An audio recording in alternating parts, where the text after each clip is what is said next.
Om Swastiastu. Selamat petang, Seputar Bali kembali hadir dengan menyajikan sejumlah informasi di antaranya.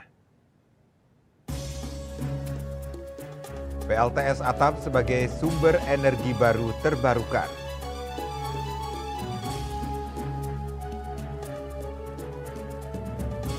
Pembangunan di Bali marak, tukang angkut dan bongkar material kecipratan rezeki. Jangan lewatkan juga informasi menarik dan terkini lainnya yang sudah disiapkan tim redaksi kami. Bersama saya, Madi Sukadan Karang, inilah Seputar Bali selengkapnya.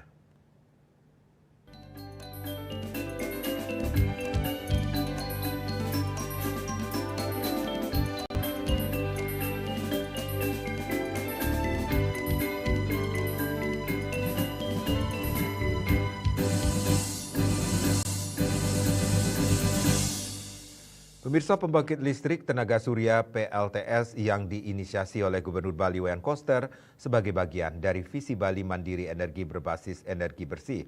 Koster telah berupaya mendorong pemanfaatan PLTS, terutama PLTS atap di Bali, baik di sektor pemerintah maupun pelaku usaha dan masyarakat.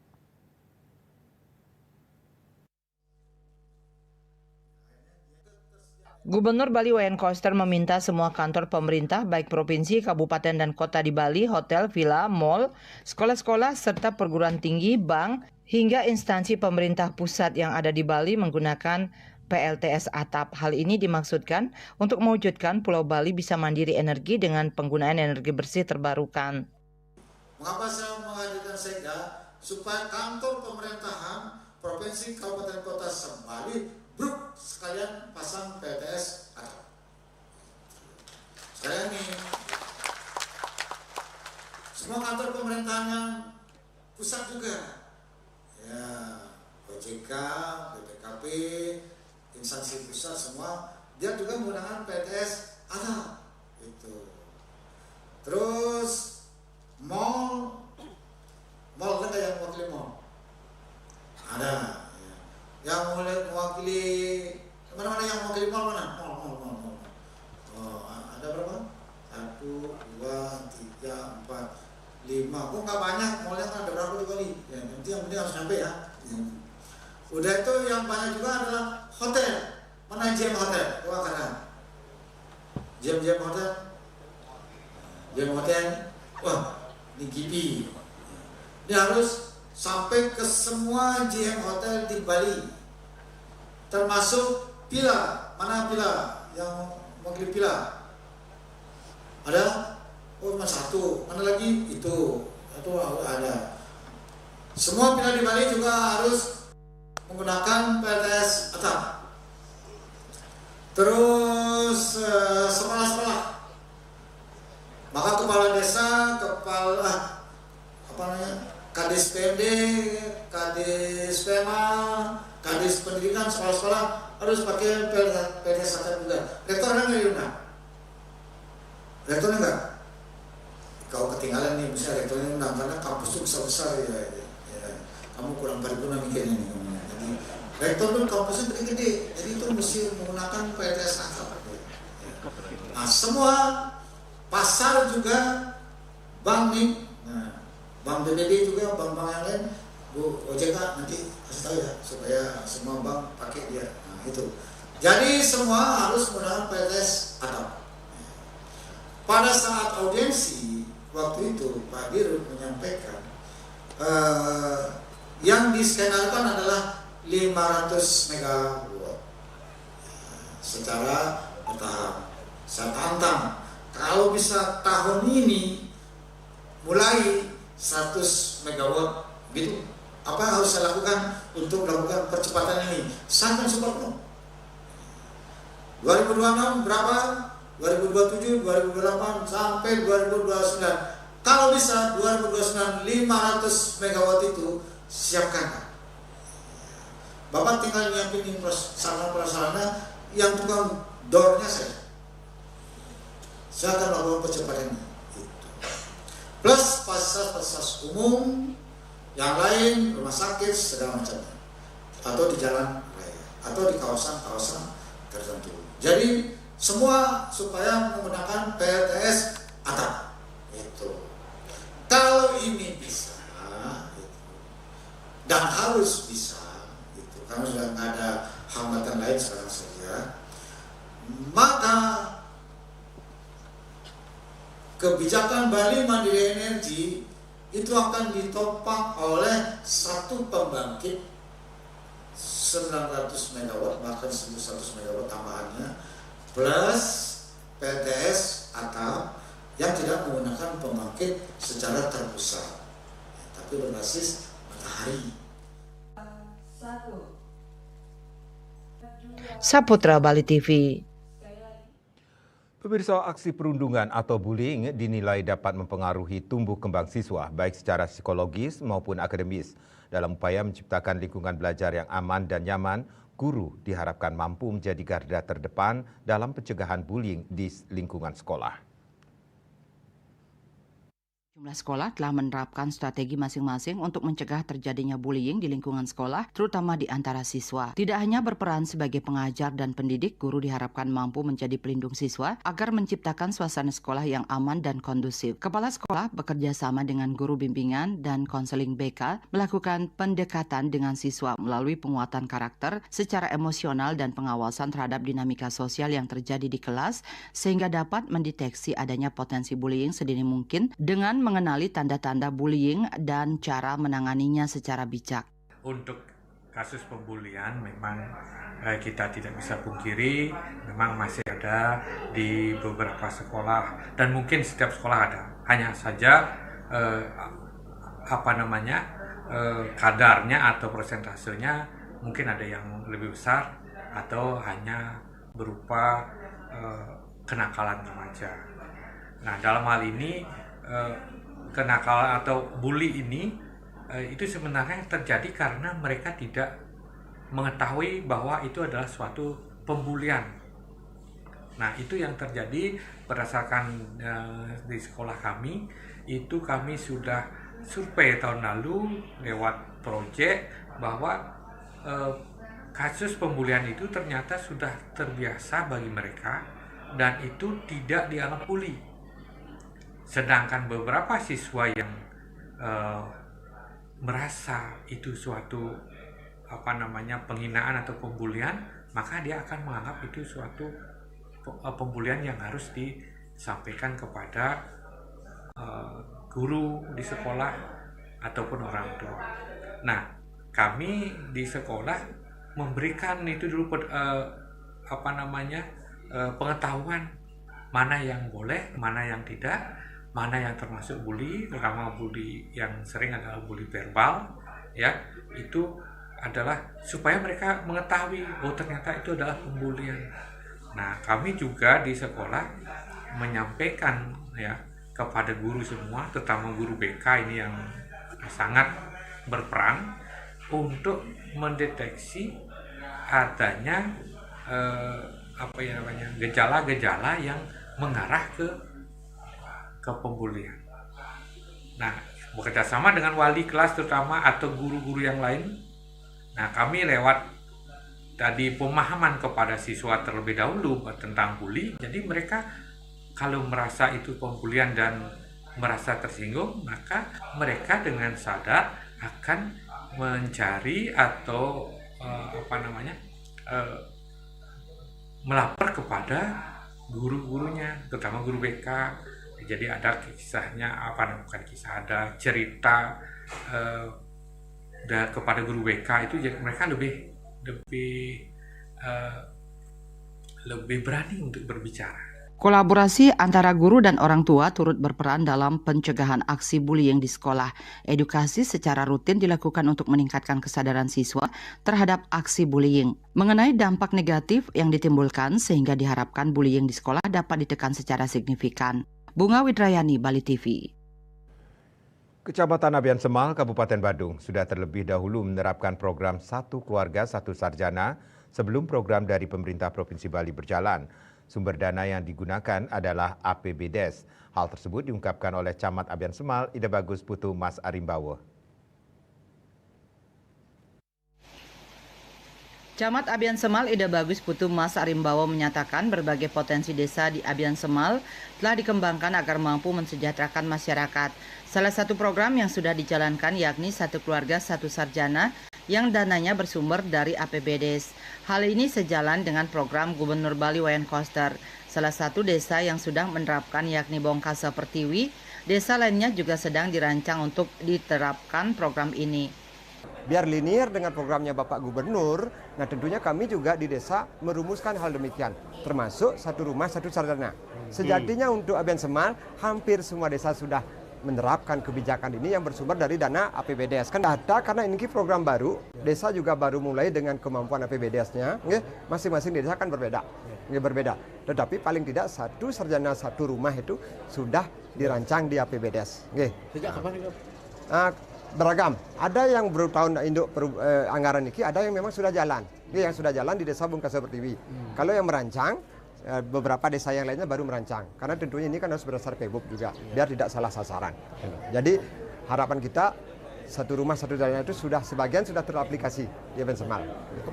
Lebih lanjut dijelaskan, Camat Abian Semal sangat mendukung program Satu Sarjana Satu Keluarga ini dan nantinya semua desa akan merasakan. Desak Aryani, Bali TV. Pembangunan di Bali marak, tukang angkut dan bongkar material, kecipratan rezeki. Kami segera kembali dengan laporannya.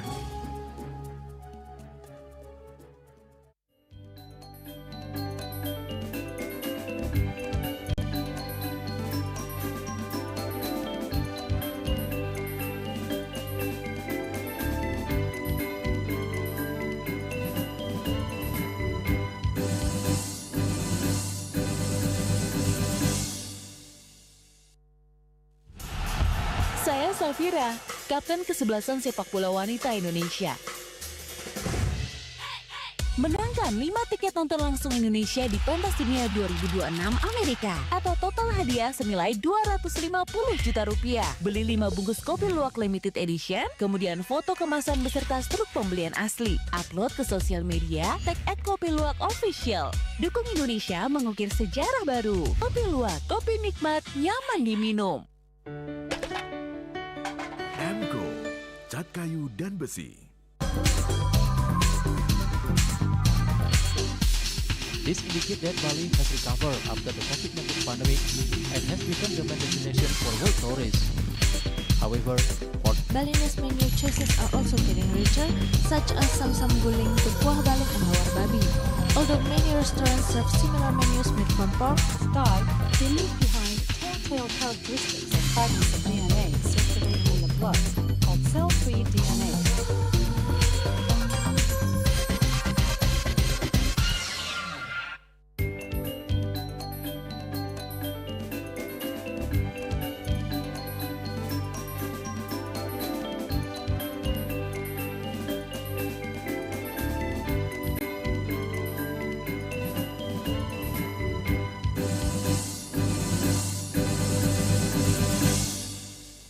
Pemirsa, pembangunan di Bali belakangan ini sangat marak, baik itu pembangunan rumah, toko, villa, resort maupun hotel. Alhasil, profesi tukang angkut dan bongkar material kecipratan rezeki karena sangat dibutuhkan.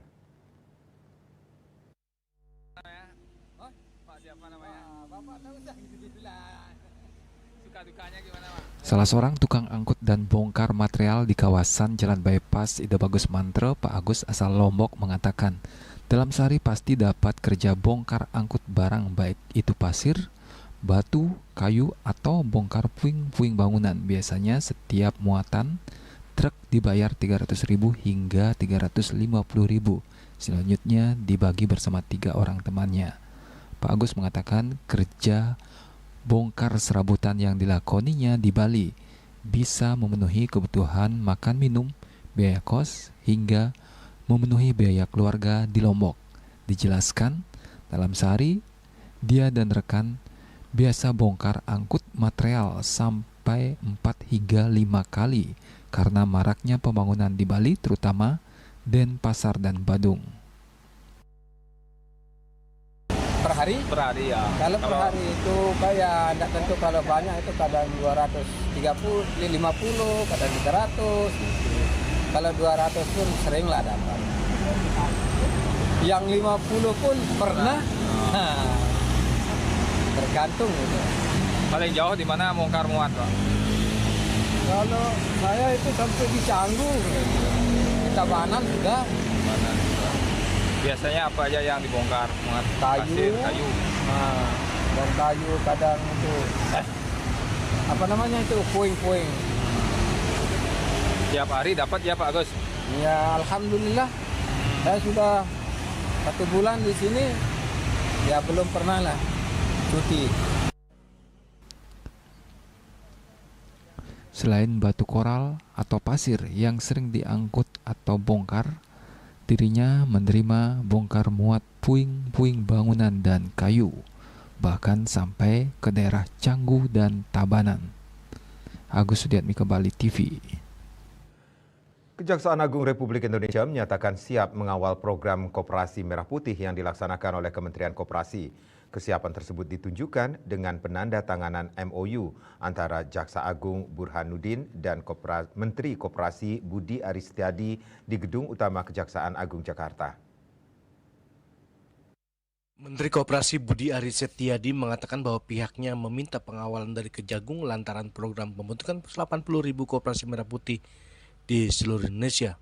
Maka dari itu Kementerian Koperasi perlu memitigasi resiko sejak tahapan perencanaan serta melakukan pengawasan agar kredibilitas program Koperasi Merah Putih ini bisa terjaga dengan baik. Untuk itu Kejaksaan Agung Republik Indonesia menyatakan siap mengawal program Koperasi Merah Putih yang dilaksanakan oleh Kementerian Koperasi. Menurut Menkop, dengan adanya pendampingan hukum dari Kejagung, tujuan mulia Koperasi Merah Putih yaitu meningkatkan kesejahteraan masyarakat desa akan bisa terwujud. Kami dari Kementerian Koperasi silaturahmi ke Kejaksaan Agung untuk meminta bantuan dalam hal pengawasan, pendampingan hukum, dan juga mitigasi resiko. Karena seperti kita tahu, program Kopdes Merah Putih ini yang berjumlah 80.000 desa dan kelurahan di seluruh Indonesia ini magnitudenya besar, ukuran besar, juga melibatkan anggaran yang besar, sehingga kita perlu memitigasi risiko sejak perencanaan dan di pengawasan, dan juga supaya tujuan mulia dari program Kopdes Merah Putih ini bisa kita wujudkan. Selain itu, Kejagung juga akan memberikan peta kerawanan korupsi kepada Kemenkop agar bisa melakukan mitigasi serta akan membentuk tim koordinasi, pengawasan, dan pendampingan hukum antara Kemenkop dan Kejagung RI. Saya pemerintahan Kabinet Merah Putih akan membentuk Koperasi Merah Putih. Koperasi ini cukup luas karena di seluruh desa seluruh Indonesia. Sekitar 80.000 koperasi, dan tentunya ini adalah bukan pekerjaan yang mudah, bukan pekerjaan yang ece-ece, bukan pekerjaan yang asal-asalan, tapi memerlukan suatu keseriusan dan dengan satu etika yang sama dalam rangka mensejahterakan masyarakat. Dan untuk itu silakan Pak. Dari Jakarta, Julius Suwarte dan Ketut Sumadiasa melaporkan. Pemirsa, keberadaan toko modern berjejaring makin berkembang pesat di Bali. Kondisi ini dikhawatirkan mengancam kelangsungan ekonomi masyarakat, khususnya UMKM lokal.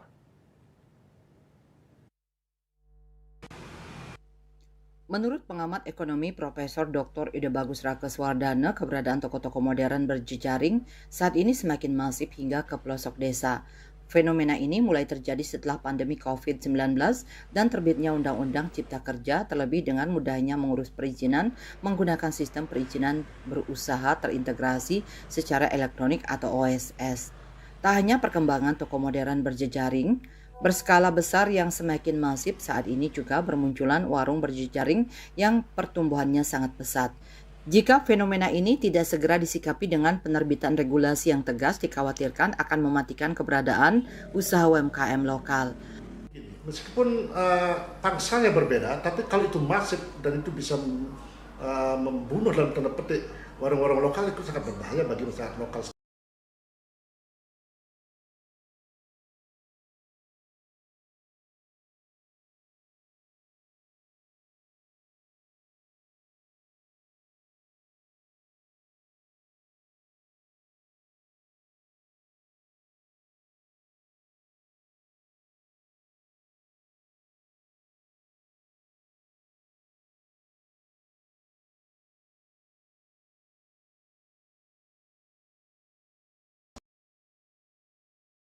pemerintah Provinsi Bali membatasi toko modern berjaringan di Bali dengan menerbitkan perda.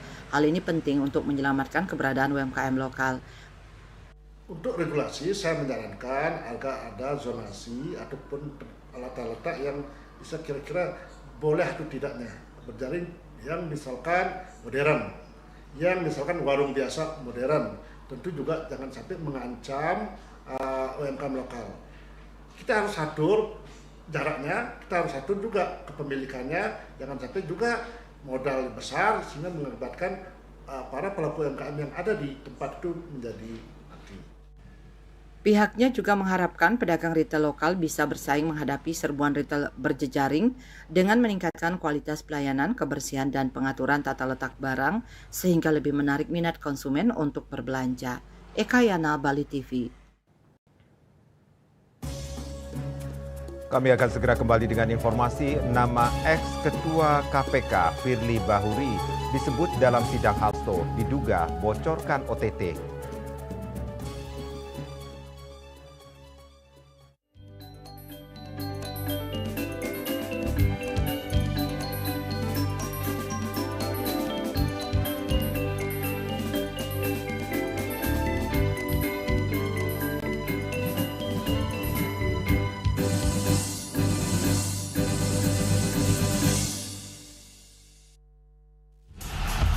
Saya Safira, Kapten Kesebelasan Sepak Bola Wanita Indonesia.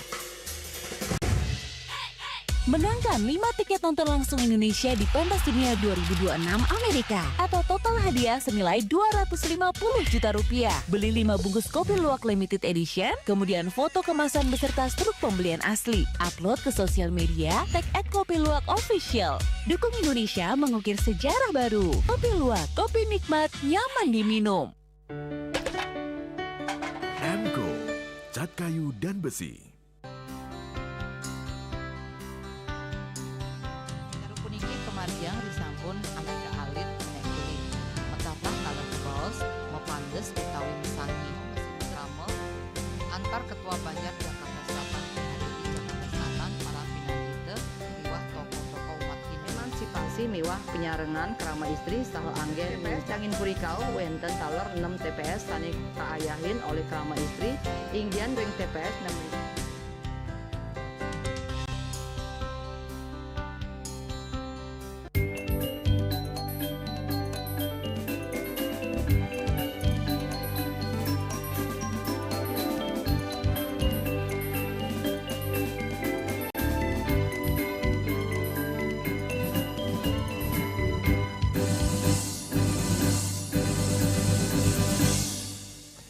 Nama mantan Ketua KPK Firly Bahuri disebut dalam sidang perkara Sekjen PDI Perjuangan Hasto Kristianto di Pengadilan Negeri Jakarta Selatan oleh penyidik KPK Rosa Purbo Bekti. Rosa menyebut Firly telah saat operasi senyap sedang berlangsung yang merupakan perintangan penyidikan.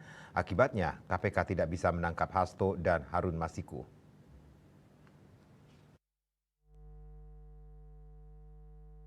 Pada sidang lanjutan kasus suap yang menjerat Sekjen PDIP Hasto Kristianto sebagai terdakwa, nama mantan Ketua KPK Firly Bahuri mencuat dan diduga menjadi penyebab gagalnya penangkapan terhadap Harun Masiku dan Hasto oleh penyidik KPK. Hal itu disampaikan seorang penyidik KPK AKBP Rosa Purbo Bekti yang dihadirkan sebagai saksi dalam persidangan lanjutan Hasto di Pengadilan Tipikor Jakarta pada Jumat 9 Mei lalu. Dalam keterangannya, Rosa menyebut mantan Ketua KPK Firly Bahuri membocorkan kegiatan operasi tangkap tangan OTT kepada publik. Akibatnya, tim penyidik gagal menangkap Harun Masiku dan Hasto Kristianto. Sebelumnya, Rosa menyampaikan OTT terhadap Harun Masiku dan Hasto Kristianto diduga bocor karena pimpinan KPK melakukan ekspos saat operasi senyap itu sedang berlangsung. Mulanya Rosa bercerita mengikuti posisi Hasto secara real time berdasarkan lokasi ponselnya dan melakukan pengejaran setelah mengamankan dan melakukan pemeriksaan terhadap beberapa pihak yang terjaring OTT pada 8 Januari 2020 lalu. Akan tetapi pimpinan KPK mengumumkan adanya OTT saat operasi senyap masih berlangsung. Di saat yang sama ponsel Hasto pun sudah tidak aktif dan tidak dapat dilacak keberadaannya. Sementara itu KPK sendiri menyatakan akan mencermati dan mendalami lebih lanjut keterangan yang disampaikan Rosa dalam sidang perkara Hasto Kristianto. Secara sepihak, pimpinan KPK Firly mengumumkan terkait dengan adanya OTT. Itu kami ketahui dari posko, dari Kasatgas kami, dan itu di-share juga di dalam grup. Kami juga mempertanyakan pada saat itu, sedangkan posisi pihak-pihak ini belum bisa diamankan, kenapa sudah diinformasikan ke media atau dirilis informasi terkait dengan adanya OTT? Kan saudara sudah mengindikasi nih terdakwa ketika itu, wah ini ada keterlibatan nih. Saudara kejar ke PTK ternyata nggak bisa nih. Kan besoknya kan masih ada waktu untuk menangkap, kan gitu. Ya. Harun Masiku dan terdakwa. Ketika itu, kita bicara ketika itu. Ternyata timnya diganti. Berapa hari setelah penangkap OTT itu? Pas setelah ekspos langsung naik sprindik dengan Satgas Penyidikan yang baru. Hari itu juga? Hari itu juga. Oleh pimpinan KPK? Oleh pimpinan KPK. Diganti Satgas baru, sehingga saksi tidak, setahu saksi, Satgas tadi memang untuk Harun Masiku saja, atau termasuk untuk terdakwa? Atau tidak tahu? Sepengetahuan saya, Satgas yang menangani itu waktu itu ditunjuk adalah untuk 4 tersangka yang tadi hasil ekspos. Loh kan sudah tertangkap 4 tersangkanya kan tadi. Betul Pak, betul yang mulia. Oh, jadi Satgas itu dibentuk untuk menangani tersangka yang sudah ditangkap. Satu yang masih DPO Harun Masiku. Harun Masiku. Iya. Artinya cuma Harun Masiku saja. Iya. Semenjak saat itu tidak ada pengembangan penyidikan, tidak ada upaya-upaya untuk melakukan pendalaman sehingga perkara itu tidak bisa terbuka dengan secara seksama. Untuk tersangka siapa? Untuk tersangka Hasto dan tersangka Doni. Oh, begitu ceritanya. Begitu ceritanya. Sampai tadi tahun 2023 saksi dapat apa? Sprindik tambahan. Tambahan untuk hanya untuk mencari Harun Masiku. Mencari Harun Masiku. Iya. Tidak termasuk tersangka. Joli Suharti dan Ketusmadiansu melaporkan. Yayasan Media Berkat Nusantara (MBN) membantah menggelapkan dana makan bergizi gratis atau MBG yang harusnya diberikan kepada mitra dapur milik Ira Mesra Destiawati di Kalibata, Jakarta Selatan. Kuasa hukum Yayasan Media Berkat Nusantara, Timothy Simanjuntak, mengatakan dana yang diberikan makan bergizi gratis masih ada di rekening yayasan.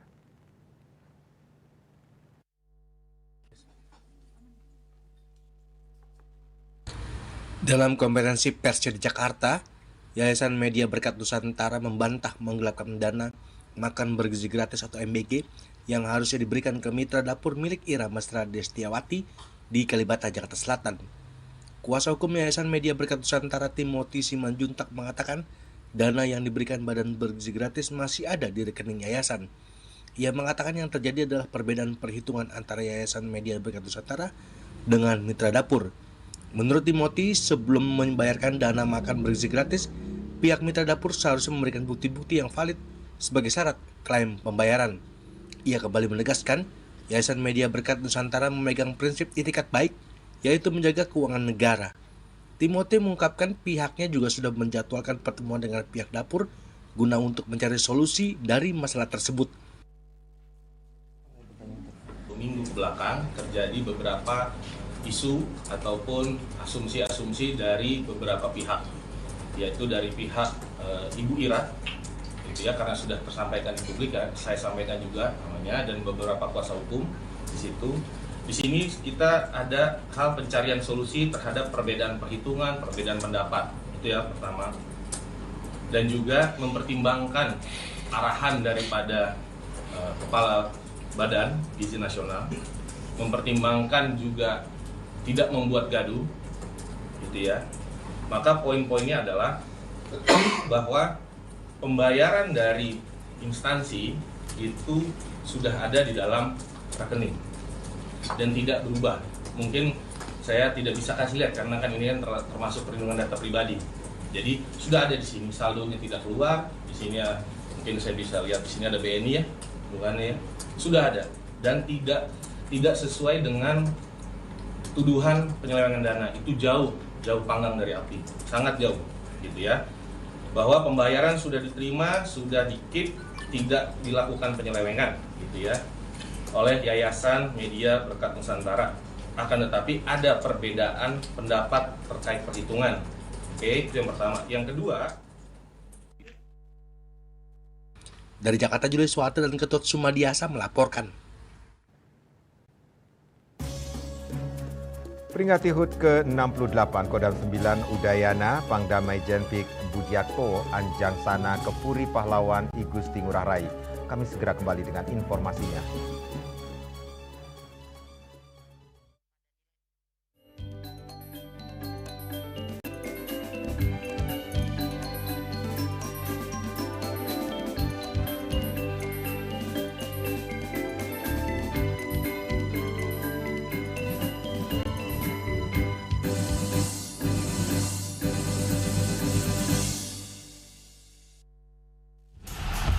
Saya Safira, Kapten Kesebelasan Sepak Bola Wanita Indonesia.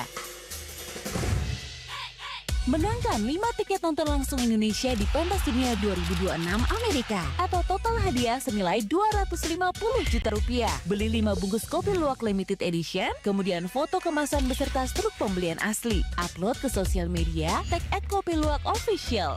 Dukung Indonesia mengukir sejarah baru. Kopi Luwak, kopi nikmat, nyaman diminum.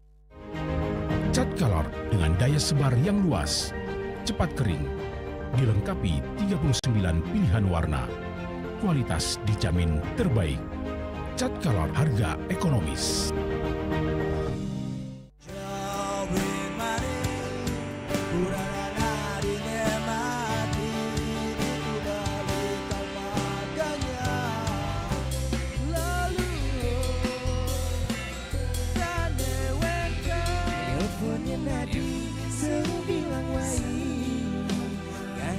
Semangat meguli kota Paris edot engi portu sing ngelah pipes.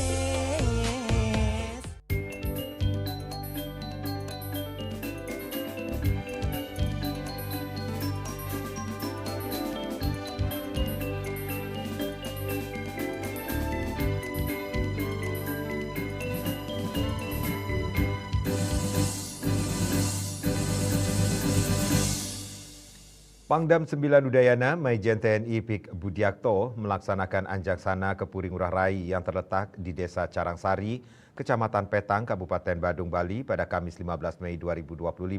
Kunjungan dilakukan dalam rangka memperingati hari ulang tahun atau HUT ke-68 Komando Daerah Militer Kodam 9 Udayana pada tanggal 27 Mei mendatang. Kegiatan yang penuh nilai historis ini berjalan di Desa Wisata Carangsari yang dikenal sebagai tempat kelahiran pahlawan nasional I Gusti Ngurah Rai. Anjangsana ini menjadi bentuk penghormatan dan silaturahmi yang mengakar kuat pada nilai perjuangan serta semangat kepahlawanan. Rangkaian kegiatan diawali dengan tabur bunga dan peletakan karangan bunga di Monumen Ngurah Rai. Selanjutnya Pangdam 9 Udayana beserta rombongan melanjutkan kunjungan ke Puri Ngurah Rai. Setibanya di Puri, Pangdam disambut hangat oleh Panglingsir Puri I Gusti Ngurah Gede Yudana beserta keluarga dengan suguhan tarian tradisional Sekar Jempiring yang syarat makna budaya Bali. Dalam sambutannya, I Gusti Ngurah Gede Yudana yang merupakan putra dari pahlawan nasional I Gusti Ngurah Rai menyampaikan rasa terima kasih atas kunjungan Pangdam beserta jajaran. Kunjungan ini adalah wujud nyata perhatian dan penghargaan kepada perjuangan I Gusti Ngurah Rai. Hubungan I Gusti Ngurah Rai dengan Kodam Udayana telah terjalin sejak dahulu, mengingat perjuangan I Gusti Ngurah Rai merupakan cikal bakal berdirinya Kodam Udayana. Beliau berharap tali silaturahmi ini dijaga sebagai bentuk penghormatan terhadap semangat pantang menyerah para pahlawan dan rakyat Bali. Karena pada hari yang baik ini kami mendapat kehormatan untuk menyambut kehadiran Bapak Panglima beserta seluruh rombongan pada acara Anjaksana Pangdam 9 Udayana di Puri Carangsari. Bapak Panglima yang saya hormati, kami mengucapkan terima kasih kepada Bapak sudah mengunjungi Puri Ngurah Rai. Kebetulan juga Pak Hudam. Sementara itu, Maijen TNI Pik Budiakto menyampaikan apresiasi atas sambutan hangat dari keluarga besar Puri Ngurah Rai. Pangdam menekankan pentingnya melestarikan nilai-nilai perjuangan sebagai warisan bangsa. Prajurit Kodam 9 Udayana akan terus menjaga dan melestarikan semangat juang para pahlawan melalui berbagai kegiatan seperti ini. Diharapkan acara ini mempererat silaturahmi antara Kodam Udayana dan keluarga besar para pahlawan. Pangdam juga menegaskan komitmen jajaran Kodam 9 Udayana dalam meneruskan semangat perjuangan I Gusti Ngurah Rai, khususnya dalam perjuangan memimpin pasukan Ciung Wanara dalam perang puputan melawan penjajah Belanda. Kami sebagai cucu-cucu Jenderal I Gusti Ngurah Rai, sebagai Panglima Kodam yang pertama kami tuakan, beliau sebagai inspirasi Kodam Udayana ini harus kami jaga silaturahminya sehingga ikatan batin mewarisi kepahlawanan beliau selalu ada dalam personil yang mengawaki Kodam Udayana. Kodam Udayana sudah berjalan sekian tahun, secara administrasi tercatat sudah 68 tahun lahirnya, tapi tentunya perjuangan sudah dimulai sejak satuan yang ada di Bali ini dipimpin oleh Bapak Jenderal I Gusti Ngurah Rai. Mengakhiri kegiatan, Pangdam menyerahkan tali asih dan bantuan sembako kepada penglingsir Puri. Sebagai bentuk balasan, keluarga Puri menyerahkan cenderamata berupa patung pahlawan nasional I Gusti Ngurah Rai kepada Pangdam. Kegiatan ini turut dihadiri oleh sejumlah pejabat utama Kodam 9 Udayana, di antaranya Kasdam, Irdam, Kapok Sahli Pangdam, dan Rem 163 Wirasatya, Asrendam, para asisten Kasdam, para dan Kabalakdam 9 Udayana, Bendesa Adat, Ketua LVRI Bali, serta keluarga besar Puri Ngurah Rai Carangsari. Pendam 9 Udayana melaporkan. Pemirsa jangan beranjak dulu, kami segera kembali dengan laporan filosofi Yamaraja dalam tradisi hidup Bali.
ngerti be, amun seorang perempuan, seorang istri melamun, isi dompetnya pasti KTP, oke?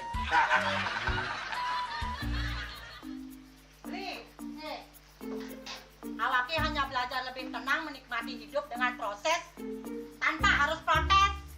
Loh, hidup itu adalah sebuah perjalanan, bukan perbandingan. Maka jangan pernah kamu bandingkan prosesmu dengan orang lain, karena kita berdiri di bumi yang sama dengan takdir yang berbeda. Oh, ini bertakdir awake nganten gak beli, saya proses tapi stres. Wah, semula aku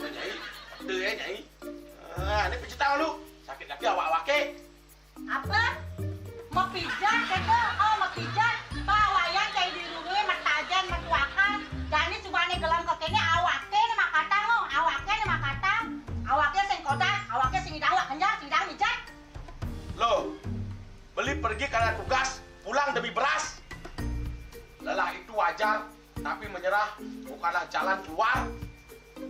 Semangat kone ngopi, kone ngama, wakilnya berceramah, jadi kayak presiden. Cuma sebelum lagi sih, kita nggak wakil.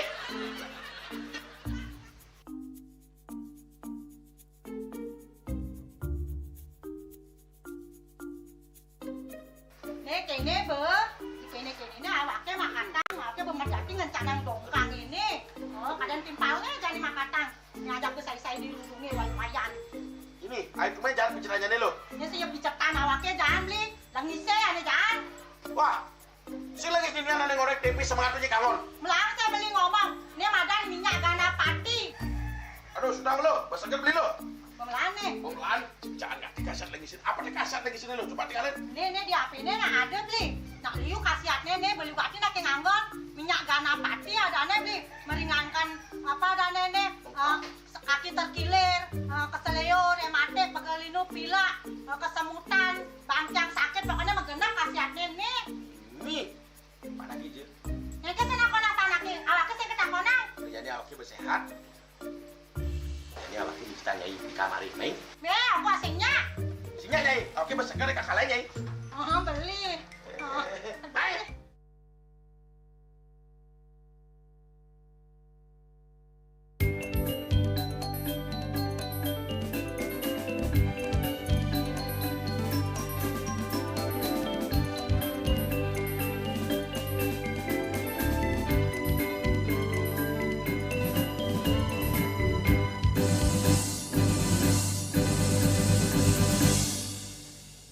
Pemirsa, upacara Caru Yamaraja bukan sekedar ritual simbolis dalam tradisi Hindu Bali.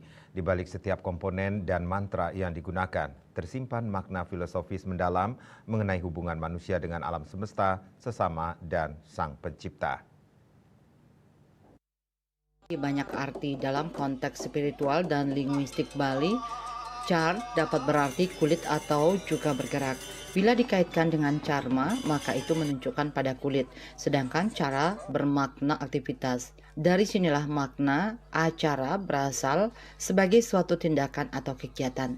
Sementara itu caru adalah aktivitas khusus untuk merawat charma atau kulit yang dimaknai sebagai bagian penting dari Panca Mahabhuta sebagai unsur penyusun alam semesta.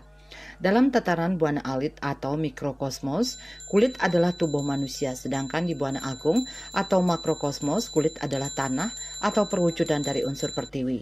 Maka tujuan utama dari mencaru adalah menyuburkan tanah sebagai bentuk harmonisasi dan pemeliharaan alam.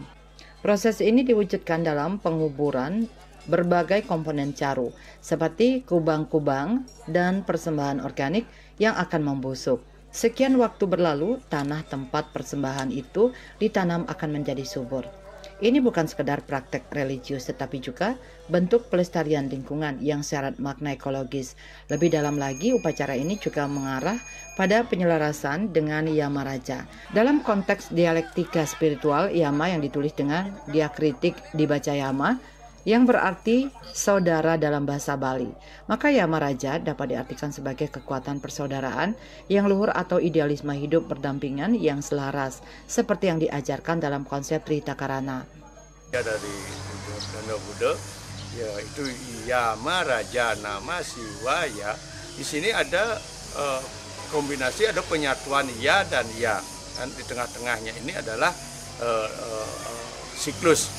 Makanya Buddha dalam konteks Hindu Bali adalah berada di posisi di tengah-tengah.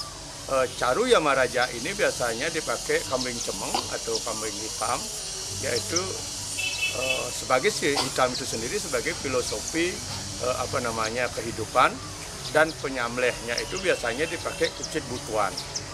Konsep ini mengajarkan pentingnya membangun hubungan harmonis antara manusia dengan Tuhan atau parahyangan, manusia dengan sesama atau pawongan, dan manusia dengan alam atau pelemahan. Pendeta Buddha dalam upacara ini melafalkan mantra Yamaraja Nama Siwaya yang diawali dan diakhiri dengan kata ya, simbol jiwa sebagai kekuatan pengikat semua hubungan spiritual tersebut. Simbol lain yang penting dalam upacara ini adalah penggunaan kucit butuan atau anak babi jantan.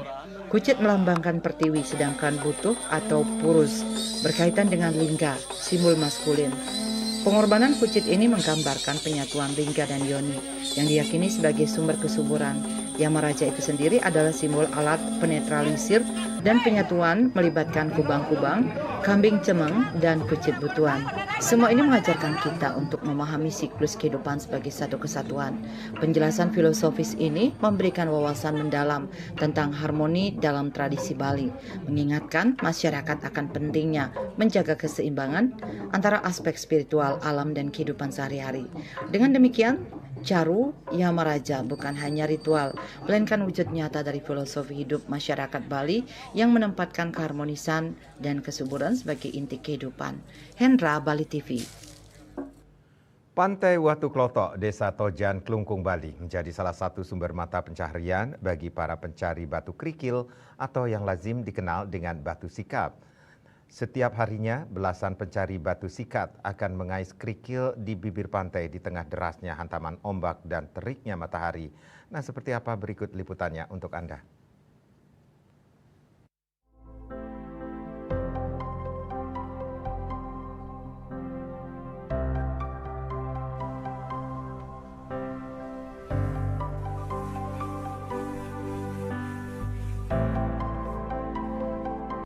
Mencari batu sikat menjadi pekerjaan yang tak bisa ditinggalkan sepenuhnya oleh warga di sekitaran Pantai Watu Klotok, Desa Tojan, Kecamatan Klungkung, Bali. Berbekalkan tempat berbentuk jaring, para pencari batu sikat ini akan menunggu datangnya ombak sebelum akhirnya mengambil kerikil-kerikil yang terhempas ke bibir pantai. Cuaca yang cukup terik tidak mengendurkan semangat para kepala rumah tangga ini untuk beradu dengan ombak Pantai Klotok. Sesekali mereka akan mengamati datangnya ombak untuk memastikan keselamatan mereka sebelum masuk ke dalam air untuk menjaring kerikil. Tak hanya sengatan matahari, para pejuang keluarga ini harus menahan dingin akibat beberapa kali keluar masuk air laut. Aktivitas para pencari batu sikat ini biasanya dimulai sejak pagi hingga sore hari.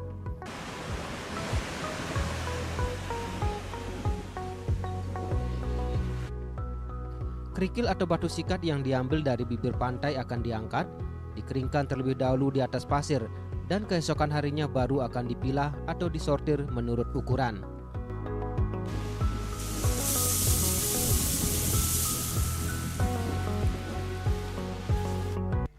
Di sisi lain, sebagian warga khususnya para ibu-ibu bertugas memilah batu kerikil yang diambil sehari sebelumnya.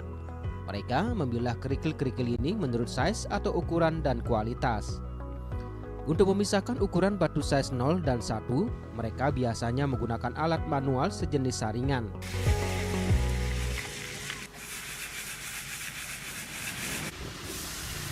Tenda-tenda darurat ini adalah media satu-satunya tempat untuk para pencari batu sikat ini untuk berteduh. Satu tenda biasanya akan ditempati oleh 2-3 orang, biasanya suami dan istri. Setidaknya belasan orang setiap harinya menggantungkan hidup di Pantai Klotok ini. Salah satunya Bapak Nyoman Mudane yang tahun ini menginjak usia 61 tahun. Hari ini kakek Mudane melakukan pekerjaannya untuk memilah batu-batu yang telah diambil di bibir pantai sehari sebelumnya. Hampir 10 tahun sudah kakek Mudane melakoni pekerjaan ini. Dalam sehari dirinya mengaku mampu memilah batu sikat antara 10 hingga 15 goni. Dalam satu goni batu sikat ini akan dijual ke pengepul 14 hingga 16 ribu rupiah per satu goninya. Keadaan ekonomi serta tidak adanya pilihan lain memaksa dirinya tetap melakoni pekerjaan ini. Sehari kira-kira boleh berapa kampil? Di Wendene boleh tenang 10 kampil. Ampun capek ampun. Terus ngerarah ke pantai ini ke sira Pak? Ya. Oh sendiri Bapak sendiri. Masih kuat Pak dengan usia yang saat ini? Masih kuat. Sandukan kewentenan, ring-ring jabet dengan tenapi. Muat-muatin gitu ya. Pak kalau sehari berarti dengan 10 kampil itu berapa nih kalau dirupiahkan Pak? Dirupiahkan boleh dengan 140 kali. Durung numas minyak niki nak dereng kenten dereng Mekaja. Nyetor tang ke pengepul kan. Ngadolnya ke pengepul kudu niku Pak. Adol nika ampun di 14.000 per kampil. 14.000 per kampil. Ini dereng kampil manten 1.200 asiki. Ini Pak, kalau hambatan atau halangan paling berat itu Pak ngerereh niki napi Pak? Iki oma bisa pun api ini ampun daging gede oma ageng kantos kelalang keliling kang nyawa pergi. Pernah Pak sampai kenten Pak keseret ombak? Kan dia cuma kenten ampun itu dia kelalang keliling.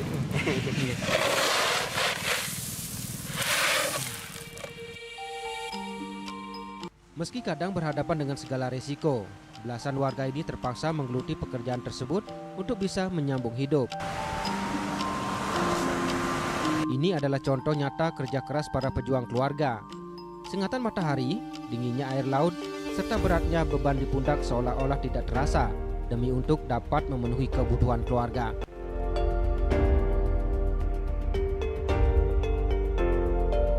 Ari Wiratmaja, Bali TV. Dan kini kami sampaikan informasi perakiraan cuaca untuk Kabupaten Kota di Bali berlaku besok.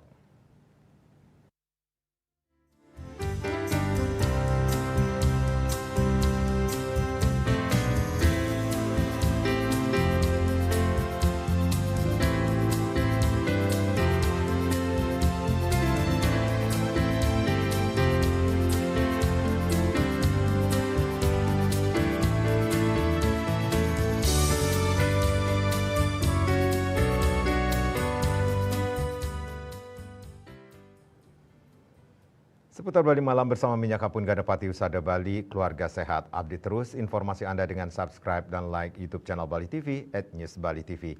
Mewakili redaksi yang bertugas, saya Madi Sukadan Karang pamit undur. Selamat malam, sampai jumpa. Om Santi Santi Santi Om.